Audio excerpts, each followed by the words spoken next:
You say, answer a lot of questions that I'm trying to answer for you out there, listener. Our second hour, we have phone-ins, psychic readings. I'm here for you to help you, give you some insight, direction, make your day a little bit better, and to give you a positive outlook on life. And that's what a psychic does. Although we've been called many things, believe me. Let's explore. Let's ask some questions about some of these titles. Well, let me tell you, I want to educate you out there. There are tools of the trade, many of them, as they say, and I don't feel you need those tools. You don't need tarot cards. You don't need Ouija boards, 900 numbers, or healers, well, or clairvoyants, channelers. That's a hard one for me to digest, but these are questions that people also have asked me, and I'm here to have an hour of open controversy and talk about many, many subjects. This evening, we have our guest. We have Reverend David Nicholls. Welcome, David. How you doing? I'm doing just fine this evening. Okay, and we also have Jualt Christos. Good evening. Hello, Walt. And you're the author of a book with no name. Right. Yeah, I've had you on the program before. You were on our daytime program. And it was quite interesting. We had many people call in and ask about what this book with no name was about. Yeah, we got a lot of information out that day. I certainly did. One of the things reason why I had you on the program is, what would you say, your belief about many things. You also, let me see here, this book with no name has a section in it about psychics. And I believe that was one of the main things that I wanted to ask you about. I know you have a firm belief. You have dedicated your life. The book is supposed to be, is a spiritual... A spiritualist metaphysical primer, correct? Right. Okay. And we have asked, like I say, this is the second time you're on the program. And you're an interesting person because you have taken on... what would you say? This is your belief of you being Jesus Christ, correct? I'd just say that I'm Christos. I would, the closest I would come to saying something like that would be to say that I am a reincarnation of Jesus. Reincarnation of Jesus. The spirit of Christos reborn through human host. But aren't we all? I don't think so. I think that we may all touch that spirit, but I think I am a manifestation of the spirit. Mm-hmm. I believe that each person has, say, their own spirit and their own soul, and I believe that beyond that, each soul is like a cell of a greater body, which is a common group spirit, which I call an oversoul, and that the oversoul of all oversouls is God. Mm-hmm. Therefore, we are each a part of God, and God is a part of each of us. Oh, I believe that, But I certainly. believe my spirit is a manifestation of the oversoul, and that I am a manifestation of God downwards into the world, where most people are manifestations of God growing from the world upward.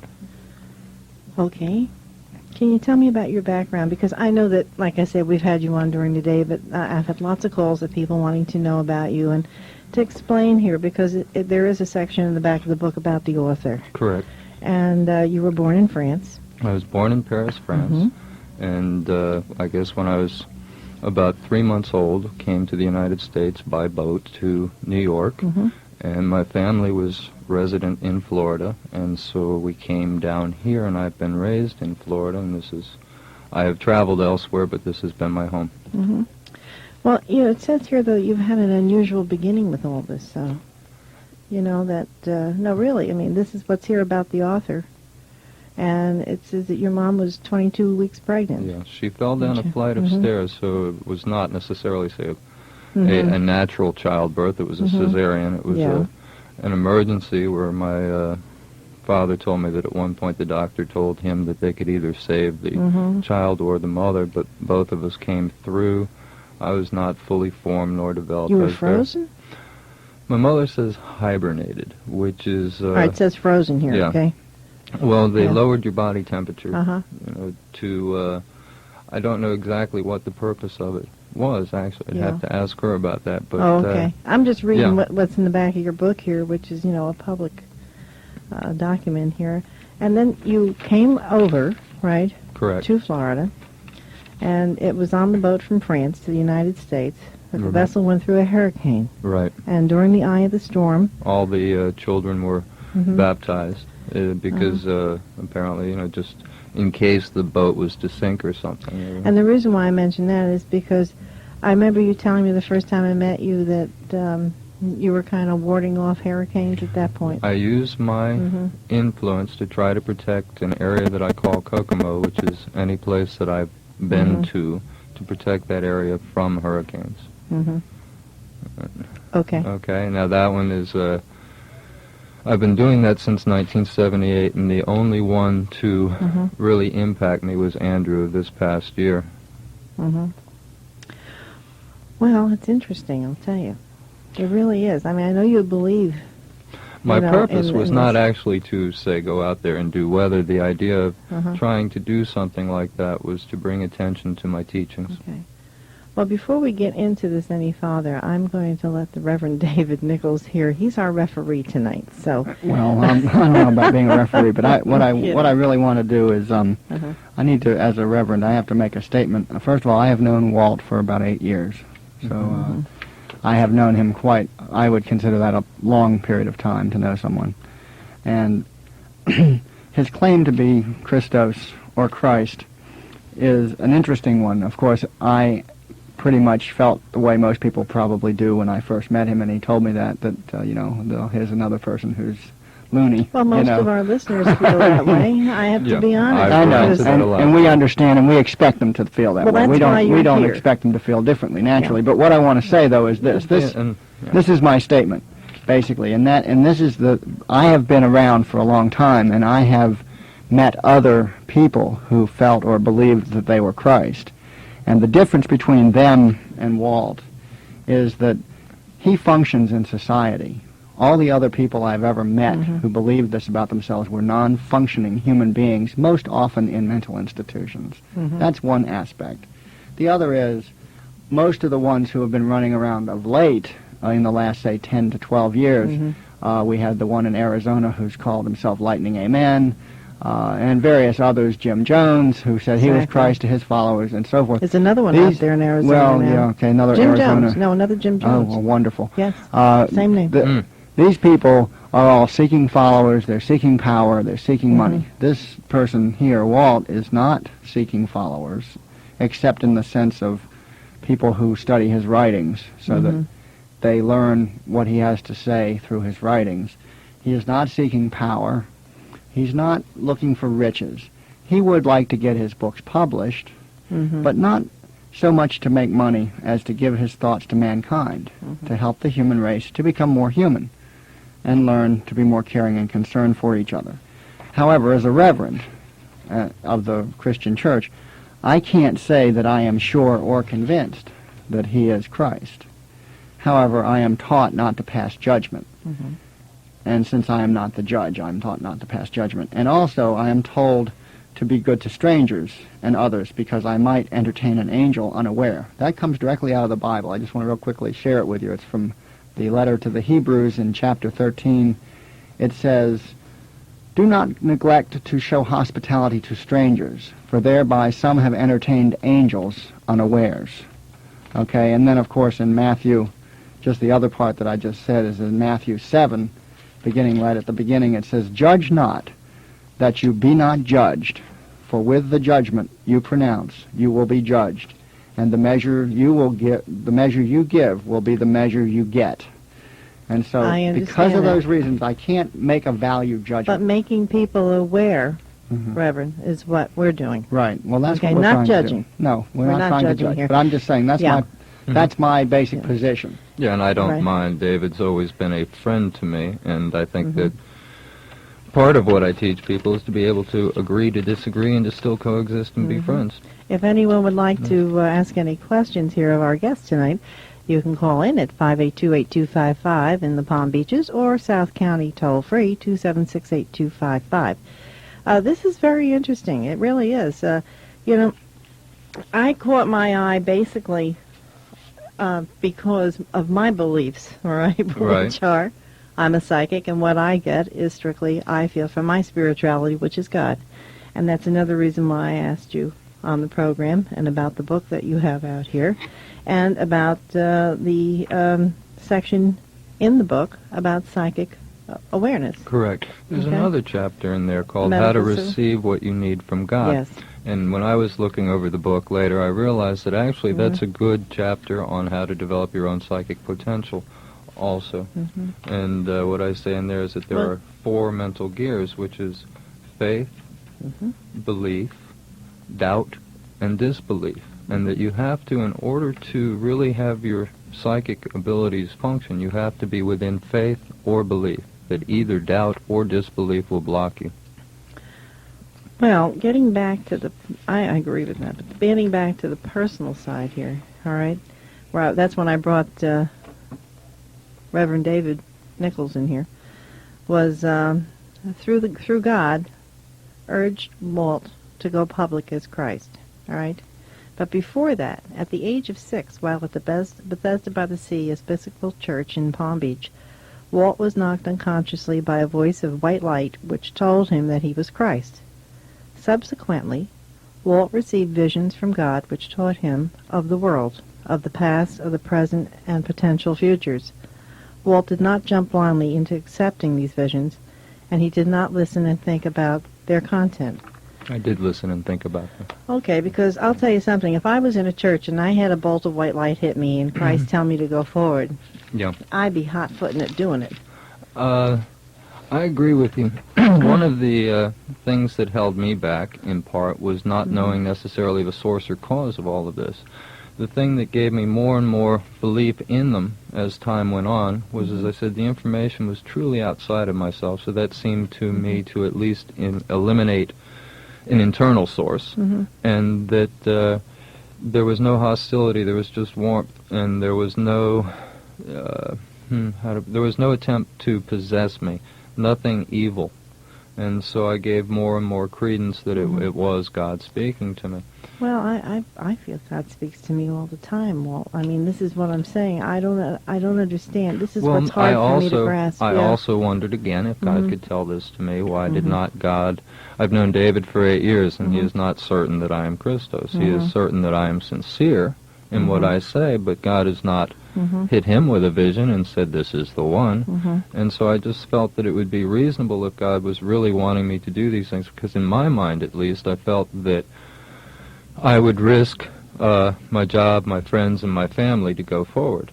And essentially, when I did decide to go forward in 1978, I lost my jobs, I lost my friends, and I lost my family. And it's taken me about, a good 10 years to rebuild, and I have. But in anything you believe in that strongly, all right, you do lose things. And Correct. you have to make a decision of you're with it 100%. Well, actually, I went forward, not necessarily because I believed that strongly, but because I was presented with a vision of Armageddon. And it seemed to me the consequences of not going forward were worse than the consequences of People going who forward. do not understand the vision of Armageddon, okay? Okay. Well, he apparently was shown, what he has told me and what I've understood is that at one point God more or less spoke to him. I imagine that his communications with God are from an inner standpoint, that they occur from a within I type don't of know, space. in that I was, at that particular one, for instance, I was walking down the street, Oh, well, and all of a sudden my sight of the street and the world was gone. And I don't know if that would be internal. I suppose it could. That's where the optic nerve is. But at the same time, I was out in the world. It was broad daylight. You had a vision of this?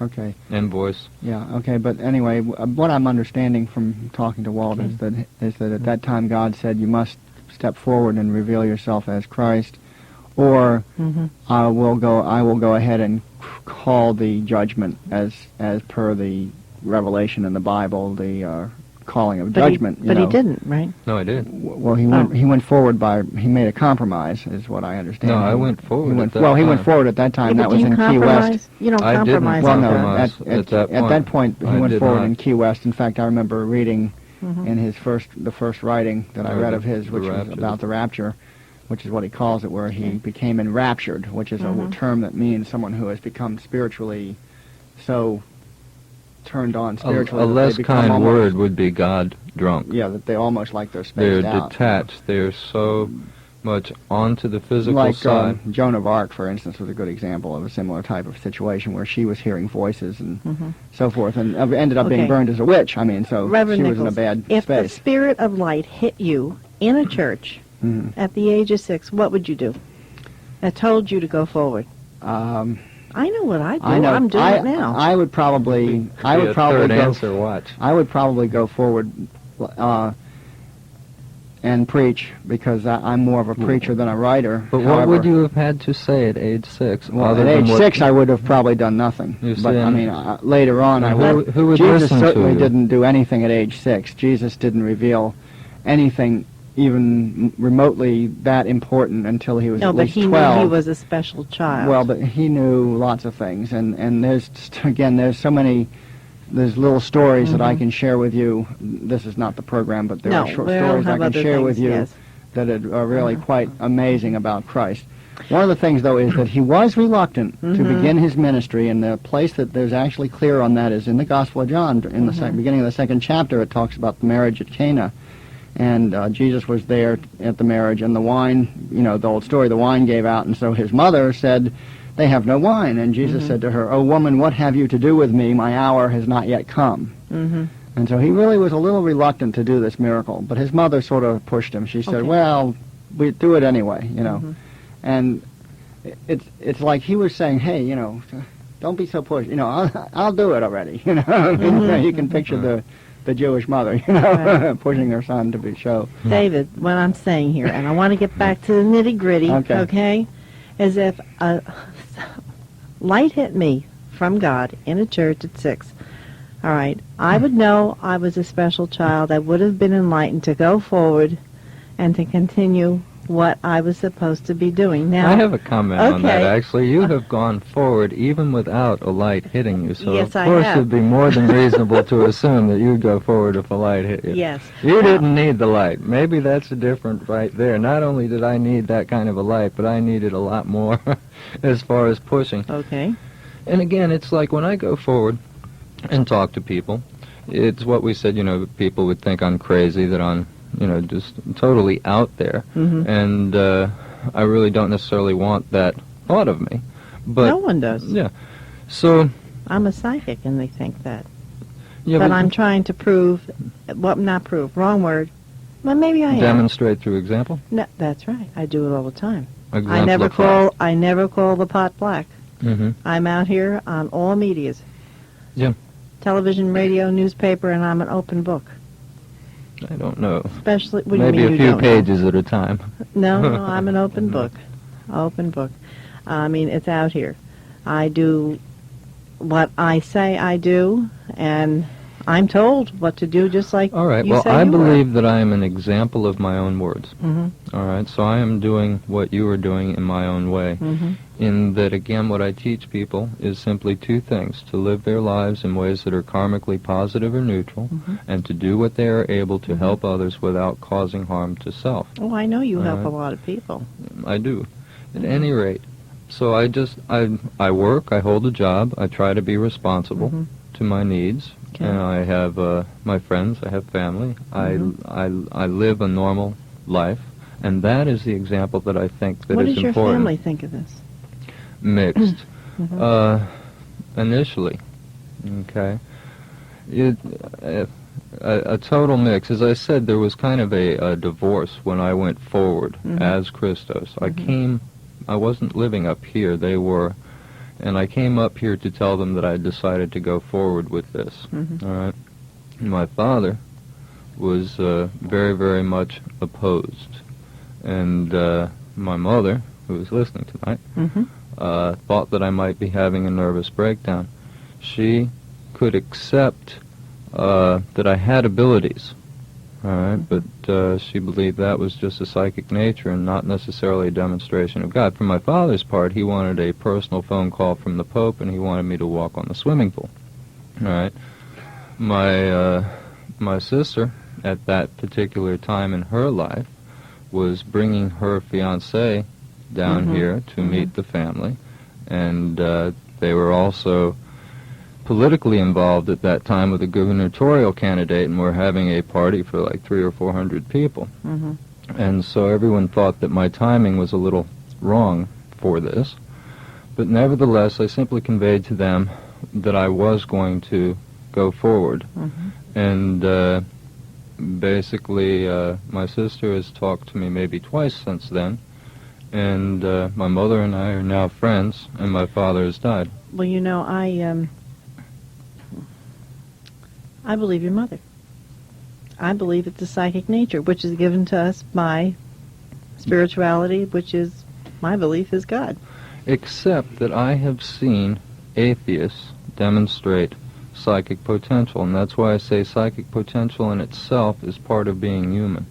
Now, I could still agree with you if you want to say that that which is human is bestowed by God, so then you go the full circle, whether or not the atheist cares to agree or not, it is still so. The atheist is also a negative, and I have seen negative. That's basically what a lot of these programs are about, and most of them are, is that the negative, all right, are using tools to draw people in, to go to readers or to go to followers or whatever you might call it out here, all right, to do damage to people. And yes, some of them do display a form of psychic ability, and it's just like the old Buju gypsies from Europe. They suck you in with a certain amount of clarity, and then they go ahead and they pull you completely down into it. So that's my answer on that. Well, I've never necessarily claimed to be first and foremost a psychic. I've claimed to be a spiritualist, because to me, in the division of, say, the human metaphysical body, there is that which is done by the the mind, and there is that which is done by the spirit. And anything to me that is done by the spirit is spiritualism, and anything that is done by the mind is psychic. Okay, well, but God gave us a brain, and how much of our brain do we use? Correct. All right? Well, probably about 1/10. That's right. So what I'm saying to you here, okay, is that it's a God-given gift, and it's what we do with it, and what direction that we take this knowledge from and ask for it. I agree. Okay. Please stay tuned. We're going to be back in our second half hour. Our guests will still be here, Reverend David Nicholls and Jualt Christos with his book, A Book with No Name. The second half hour, we're going to get into some of the things that have happened to Walt and the Reverend David, and some of the things about witchcraft, curses, things that people are asking us about. And if you have any questions, you can contact us at 582-8255 in the Palm Beaches, or a South County toll-free 276-8255.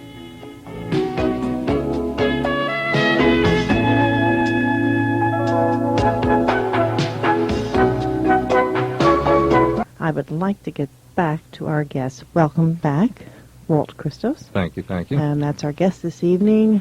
He is an author of A Book with No Name, and also Reverend David Nicholls. Hello. Hello, David. Are you still here, Reverend?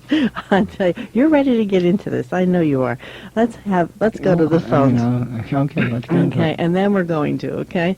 We're going to talk about a lot of things that's out here right now that's affecting all of us. You have written some things into your book, right, Walt, about this? Yeah. Yeah, okay. Hello, caller. Hi, yes. Thank you for waiting. Thank you very Rick, much. Yes. All right. This isn't for Reverend David. It's for the other gentleman. Walt is his name? Yes, Jualt Christos. Yes. It's real interesting what he's saying, but I just need something to be cleared up here. Sure. I went to, I'm not very religious, but I went to a Catholic school, just for high school. All right. And I was always taught, I believe it went, that Christ has risen, Christ has died, and Christ will come again. Now, I'm wondering, is that the Christ that you're talking about, that you are? Yes, that is. That's interesting that you were taught that at a Catholic high school. When I was troubled by these visions and went forward, I went to a Catholic church to seek an opinion from the priest there. And the first priest that I talked to told me that it was not a Catholic concern because they had been saved by the first coming, and if there were to be a second, it would not be for them. which was, he was basically saying, to get away and not bother him. And he somewhat washed his hands of me. The only good that he did was he sent me to a second priest. And the second priest took a position. I wanted to know if I was being sinful or suicidal by going forward and doing this thing. And what the second priest told me was that as long as I was doing God's will, then I was not in sin. And I asked him, I said, no matter who or where, if Jesus was in the world, would he be expected to do everything alone, or would others be willing to help? And that priest actually put the message to the congregation. And I was living again in Key West at that time, which is a small island. And one thing I did was I walked the edges of the island in a circle to send my spirit throughout the world. And as I walked the edge of the island, the parishioners came in their cars and parked by the side, and they honked. And it was their friendliness that truly gave me hope. Hello, listener. I'm about with you. Yeah. I'm having a hard time with this. Yeah, I'd like to know what, I got to get back to my small kids here, but I'd like to know what Reverend David has to say. Yes, me too. Thanks a lot. Thank you for listening. Okay, bye. Well, again, as he says, he went to the one priest that didn't want anything to do with him. That priest apparently was not able to deal with it in an emotional way. And the other priest said if he is doing God's will, that he was not in sin. And apparently by putting it to the congregation, it actually created, I guess, some type of support when Walt walked around the island. I remember reading also somewhat about this in the one of the books that he's written, which are all in manuscript form. None of them have been published. And in there, he, as he was saying, he was sending out his energy. And again, I cannot, from a theological point of view, I cannot say what I believe about it because it's so new. It's different from what the general scriptures seem to indicate, but at the same time, I feel that they're somewhat vague. They do speak of a second coming of Christ. Some people believe that it's going to be some great, gigantic metaphysical event where Christ is going to step out of the sky and everyone's going to see him all at the same time.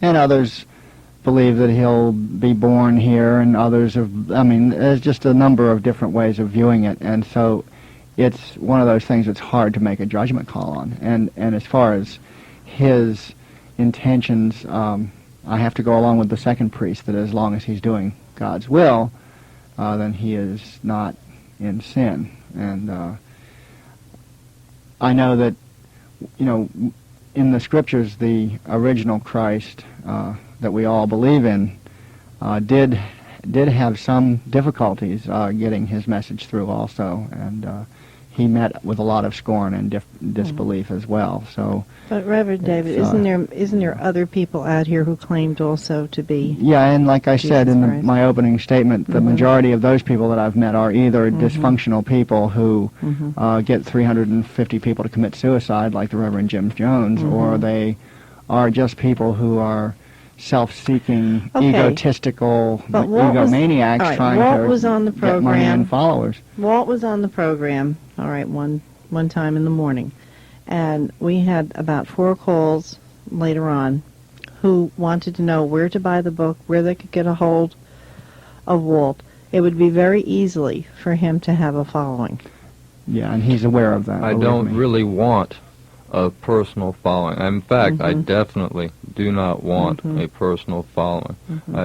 I want people to live their own lives in their own ways, simply in ways which are what I call karmically positive or neutral. And I probably should quickly explain that in karmic terms, positive is that which is beneficial to others. Negative is that which is harmful to others. It's never measured in terms of self. And when I say neutral, that means that it's of equal benefit to self and to other. Okay. Now, you had a phone call. I received probably a referral from you on, and it was a woman who felt that she had been cursed, and she did not. No, wait a minute. That was not a referral. It was probably she just called me for the number, or Probably maybe she called got from- the number. Yeah, If okay. someone calls me for about a curse, I mean, we take care of that right away. All right. It's instant stuff, yeah. All right, So maybe I know she probably heard, the show, Mm-hmm. because I know we have given, like I say, about 4 or 5 of them Well, out. then I anyway. will give you Let's get that right. the okay? referrals for people who call me about curses. Very good. All right, because that You is not being normal. Jesus my Christ should be able to take forte. care of it, though. Go ahead. Well, I gave her what I would consider simply counseling. First Mhm. thing I told her was that the part of the strength of the curse would be her own belief in it, that she Mhm. would be drawing it to herself.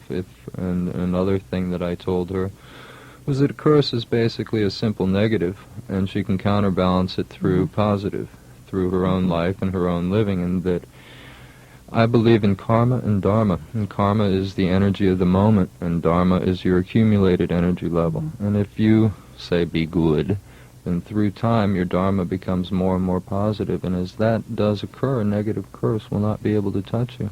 Mhm.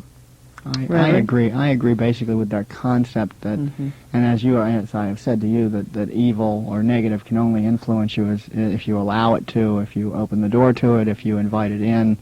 In the same manner, a curse, I mean, I invite any person to put a curse on me. I think it's sort of silly. I almost laugh when people come off with that type of nonsense. I agree. To me, it's crazy because, they can't, I mean, I'm a, what I do is I just know how to more or less reflect anyone who throws negative energy at me. I know how to reflect it back at them. I don't need their negative Well, that's energy. what I believe, I too. mean, But there are I a lot of become like people a out mirror. here who are believing this. Well, they believe it, and the sad thing is that through their belief, they draw fear. it to them. It's fear.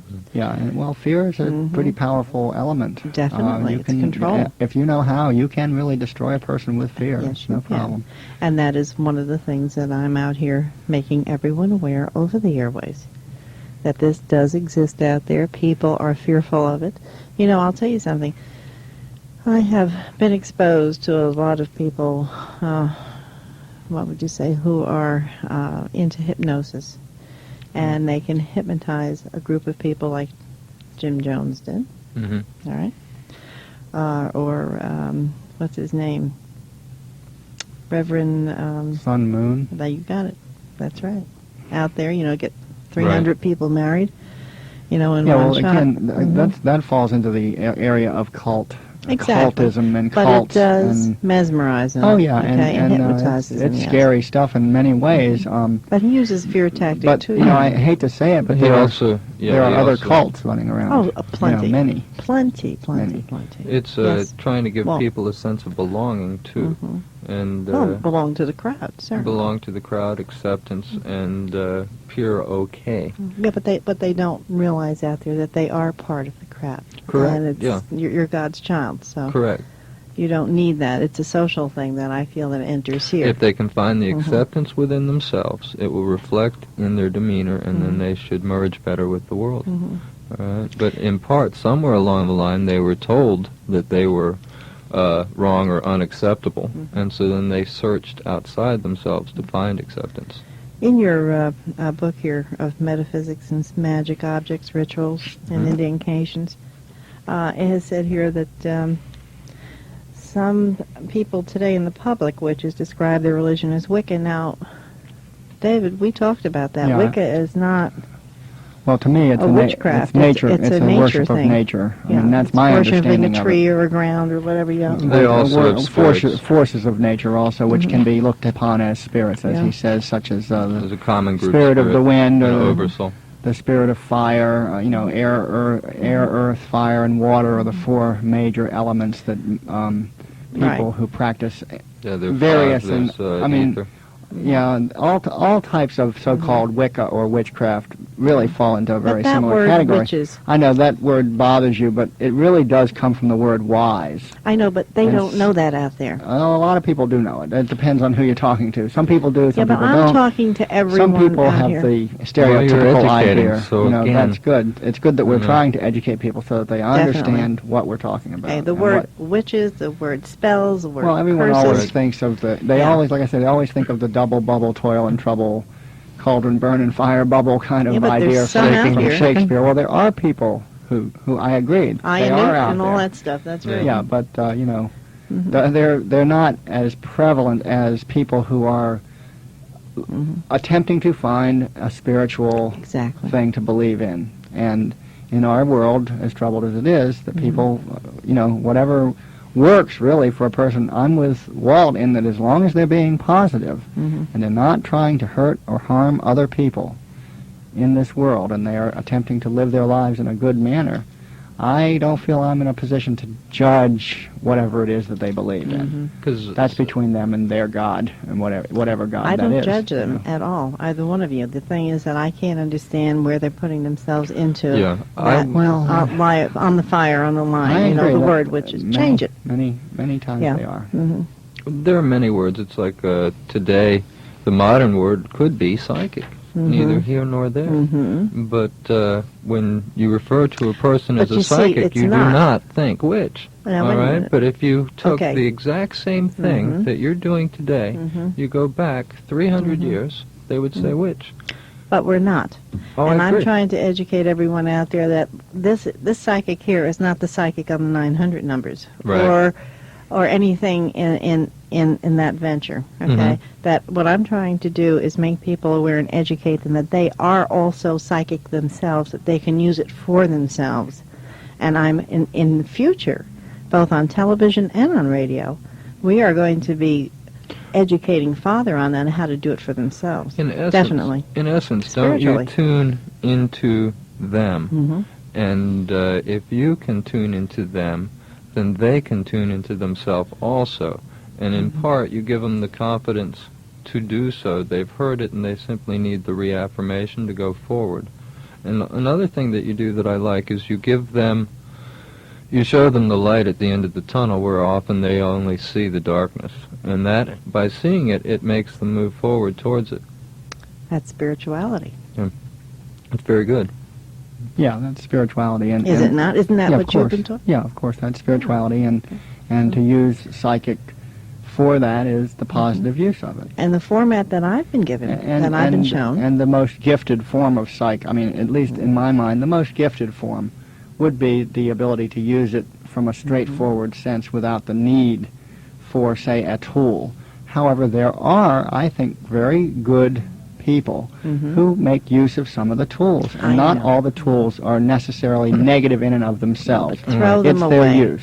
Well, yes and no, Well, if Barbara. the person needs them, All right. they in need that, them. Okay, no. don't need I them. warn people, do not let your tools become crutches. That's but right. on the other hand, one of the things that has improved humanity is use of tools. Yes, I know Your that. car is a tool. But they don't Your trust. glasses are a tool. Yes, but that is for an actual physical. Oh, I don't Thing know. to happen. Wait a minute. You say your Eyeglasses car- could be used to cause a fire. Yeah. All right. Well, if they I'm were using them to see. correct, and so I'm All saying right. the same thing is true of other tools. That they in themselves are neutral. It's the way the person But uses or psychic abuses ability comes from a spiritual sense. You don't need Correct. that tool. them. That's what I say. If people You don't need focus too much on Well, the tools, however- they won't develop their psychic ability as much Yeah, as they could, however- or at all. someone at time when a person is not as naturally gifted, then sometimes the proper use of one of the tools can open I them have to a looked good at psychic ability. all the tools. I have looked at all of So them. have I. I have not necessarily used them, but I have gone into them and I have seen. I But see you where don't need them. You get to a point you do not need I them. agree That that- is I a agree with God-given you. gift. Throw it away. Well, even more so, I think that most of the use of tools is power-seeking, and that, in essence, often causes harm to others, and so therefore it is wrong. Hey, it's like if you get a tire that's flat and you need the jack. Jack the car up, fix the tire, put it away. Mm-hmm. Okay? Right.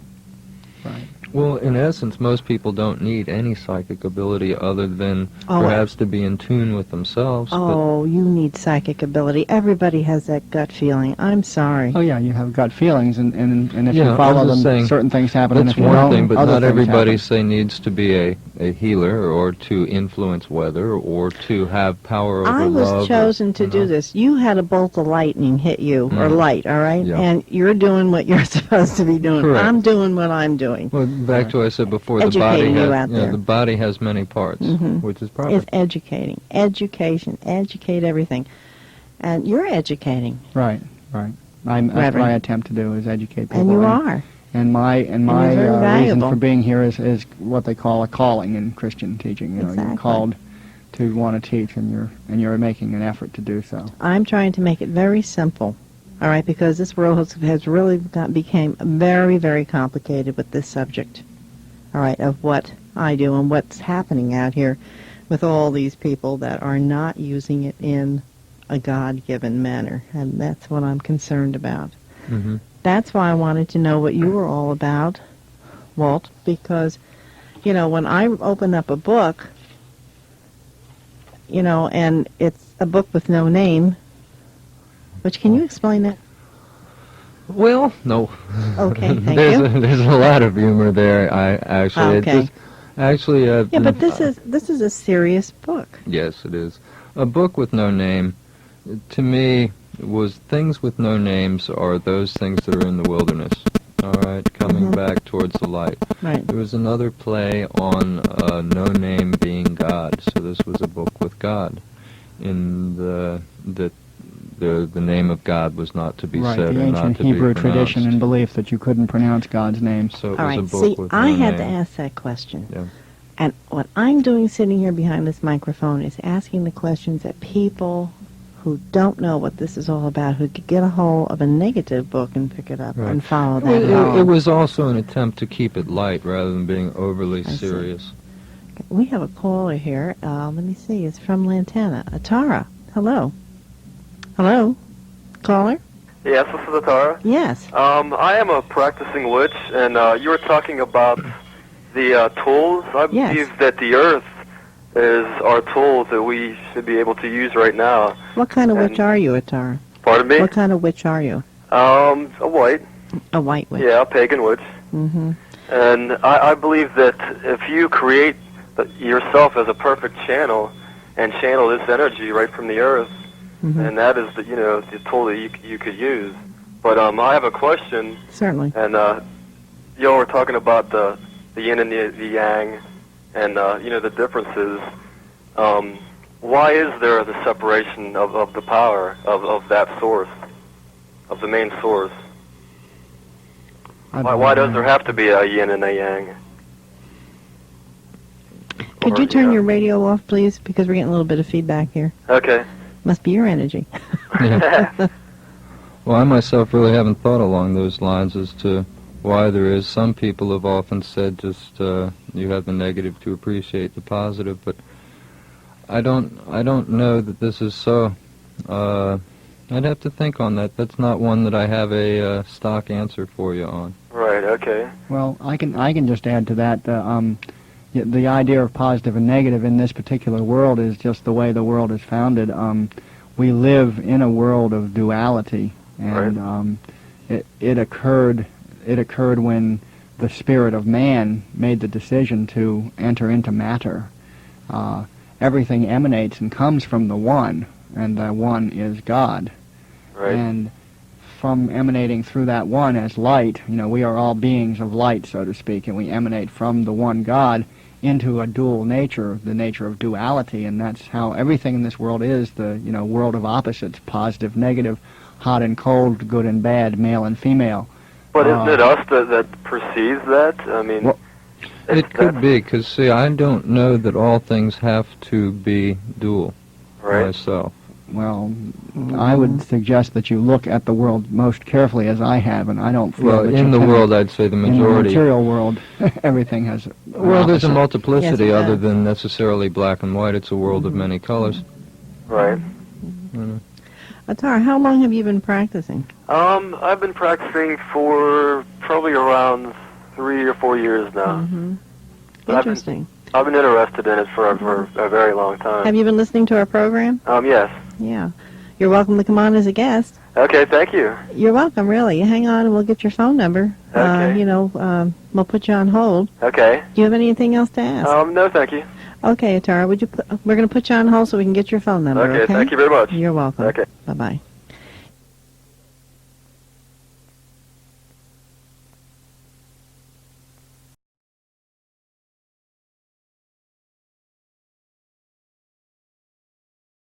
Interesting. I've been interested in it for a very long time. Have you been listening to our program? Yes. Yeah. You're welcome to come on as a guest. Okay, thank you. You're welcome, really. Hang on and we'll get your phone number. Okay. We'll put you on hold. Okay. Do you have anything else to ask? No, thank you. Okay, Atara, we're going to put you on hold so we can get your phone number, okay? Okay, thank you very much. You're welcome. Okay. Bye-bye.